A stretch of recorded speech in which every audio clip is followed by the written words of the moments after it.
So this is a test of my new iPhone camera. I got a iPhone 10 S Max recently. My old iPhone is about 5 years old, so figured it was time for an upgrade. The nice thing about the new iPhone camera is that it records in 4K at 60 FPS. Those videos are going to take up a lot of space, but I got a larger storage on this phone than I had on the old phone, so hopefully it'll take better videos.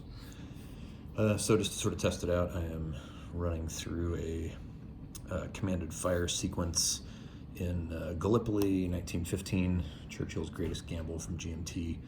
I have activated the 26th Regiment of the Turkish troops. Already completed fire here and actually was able to successfully cause a step loss on this British unit by rolling seriously low on the percentile dice for the Turks,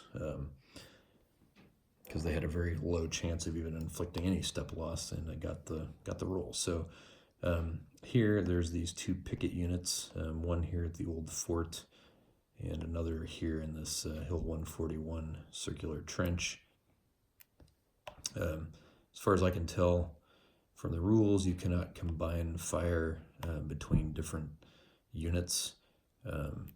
So as you can see here, this 26th picket is stacked with some 25th Regiment units, a machine gun, and some infantry.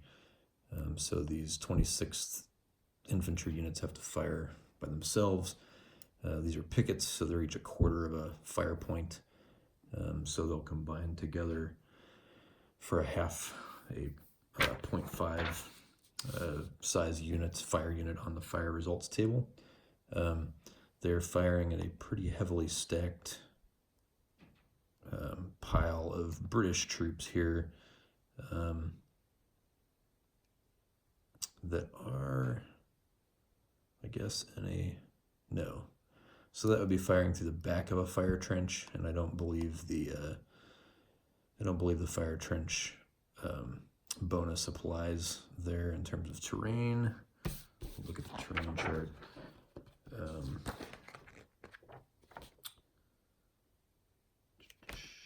Field work, because they're not in the field work either.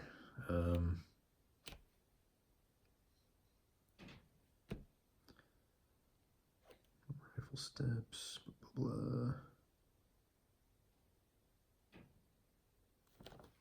Yeah, I think if they're on top, and they would probably be marked as on top. There's markers to mark units as being on top of field works as opposed to within them, just because you may have cases where not all the units in a hex can fit in the field works that are there. And I think that would be the case here, because you're looking at it's a machine gun, which I think should actually be on top of the infantry.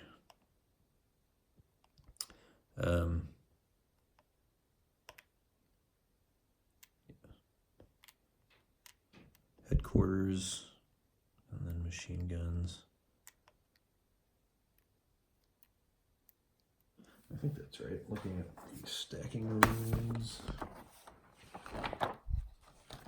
so everything seems to matter. Stacking, top to bottom, HQ, artillery, MG, the rifle cavalry unit with the most steps, remaining rifle cavalry units. The stacking order is adjusted. Okay, so yeah, the machine gun should be on top, and the headquarters on top of that. And then, I don't know, I stacked them, I split the stacking up between the two different regiments or divisions, or brigades, as it were. Brigaments, as the game refers to them, or bridgements, depending on whether you want to use the hard G in brigade or the soft G in regiments. Having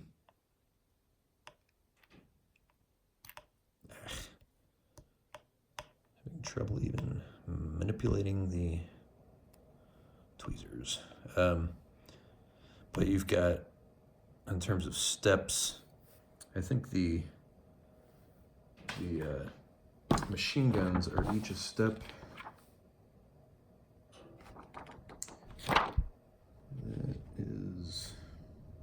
Nope, all MG units have 0 steps. Okay. Most infantry units are going to be, most rifle units will be 2 steps.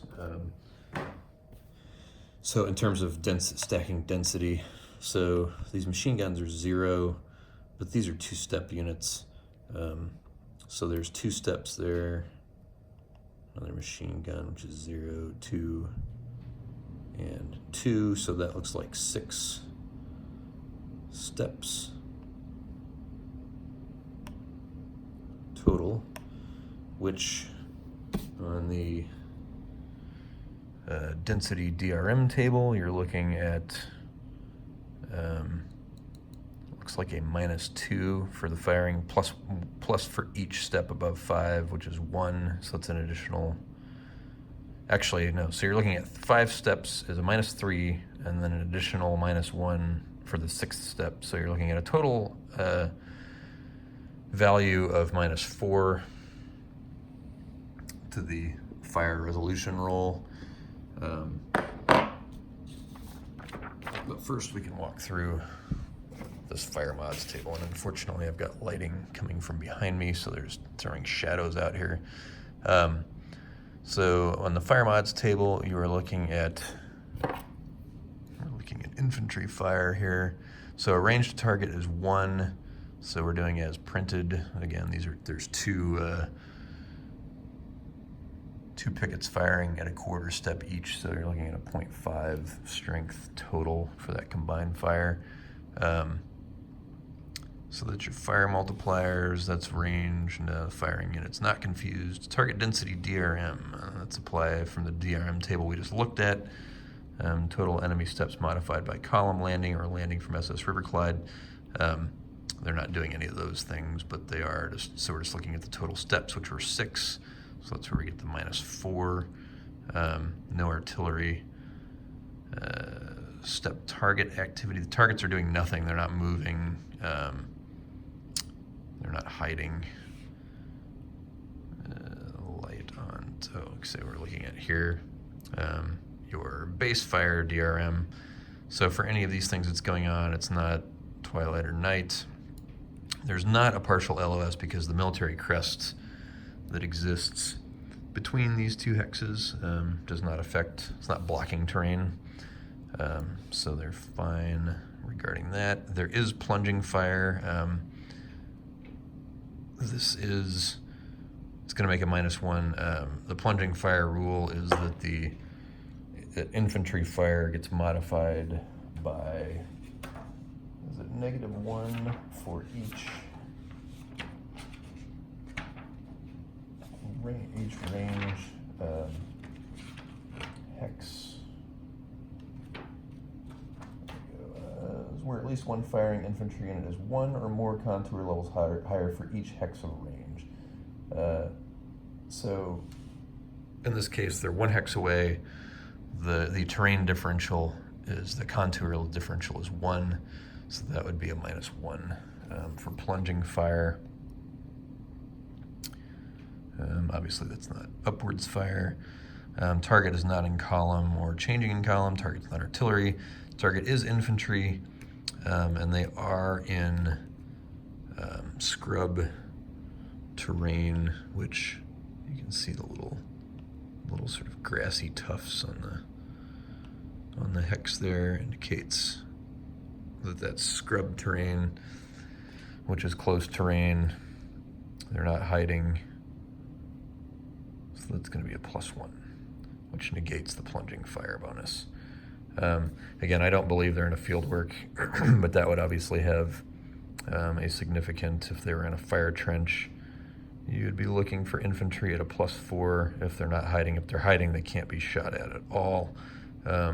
Again, I don't believe that a stack that size could actually have everyone hiding, but some of them could. I haven't looked at it yet. I know there's the hiding rules say, I think you can do a hide at the moment of fire that happens, but I'm not going to mess with that right now, simply because I want to actually execute an actual fire result roll. So none of this stuff about moving in no man's land, they're not moving to assault or anything like that. So the total accumulated fire mods are going to be the -4 for the target density, the -1 for plunging fire, and the +1 for being in close terrain, which is scrub terrain. So we look at this fire results table. We're going to be all the way over here on the 0.5, so you can see they have a very low percentile roll. They're not, here's where you get into, when you start getting these kinds of rolls, you get a guaranteed step loss and then a certain percentage possibility of an additional step loss. So you can see here these rolls zeros, meaning there's no guaranteed step loss and you have a very tiny percentage chance of actually achieving any step loss at all. So we'll take, and they recommend rolling 5 dice. The green one will be your actual fire result. The red and, is it red and white or red and black? I need to look now to see which is which. Theoretically, you could assign whatever you want, but it actually gave an assignment to the colors in the rule book. We are looking at, so roll 5 10-sided dice. The green die is the main result. Red and white are for decimal rounding, and black and gray are percentiles for the morale check. So your red and white. And this is reminiscent of the die rolling for the Civil War Brigade series, where you'd also roll a bunch of dice together to determine, to save time in doing your rounding. You had a die that determined rounding, you had a die that determined morale results, stuff like that. So this is the same thing, where you're just going to roll it all at once because you're going to need to roll all these dice eventually anyway. So just dump those in. So we get a 5 for the main result, and that is on our chart. And remember, we're subtracting 3 from that, or 4 from that, for the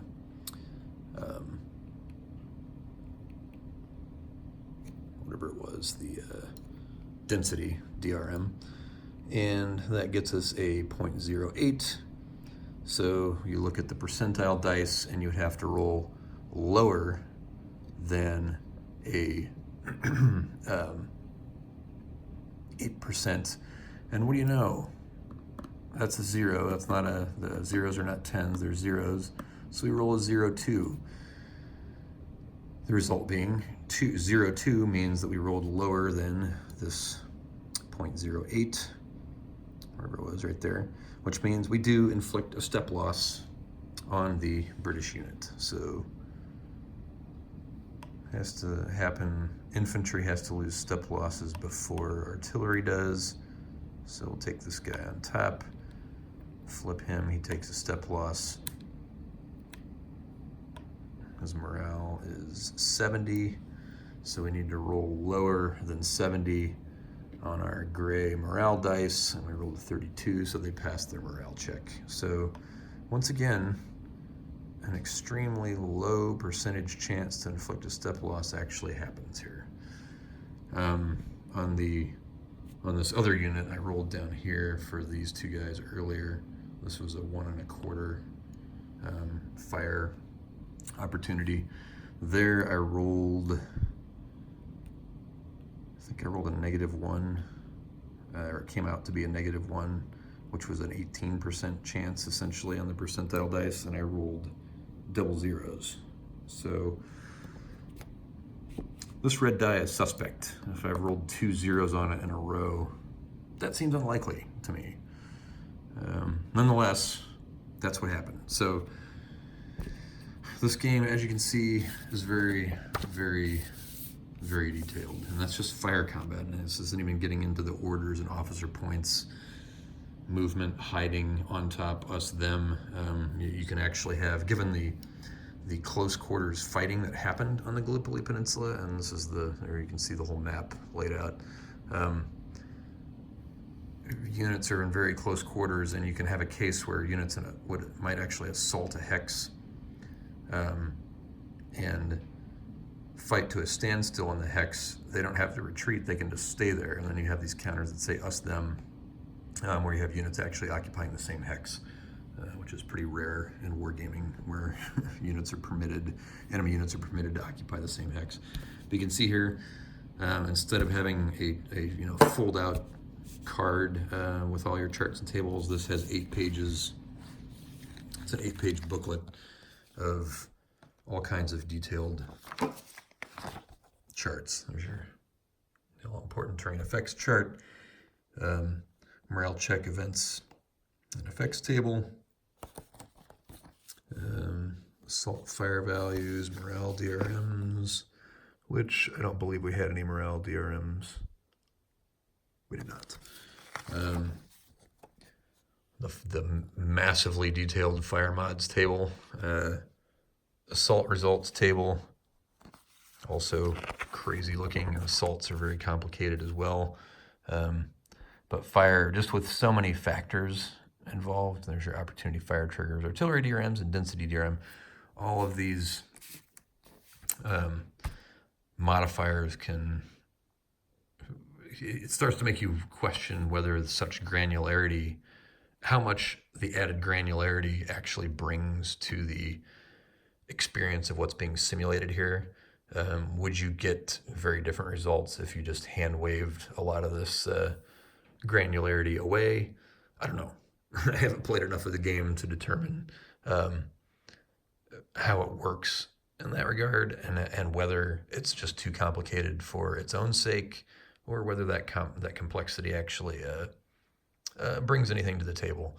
I like detailed games. Another game that I had that had this super procedural, heavily detailed type of combat chart was 1914 Twilight in the East.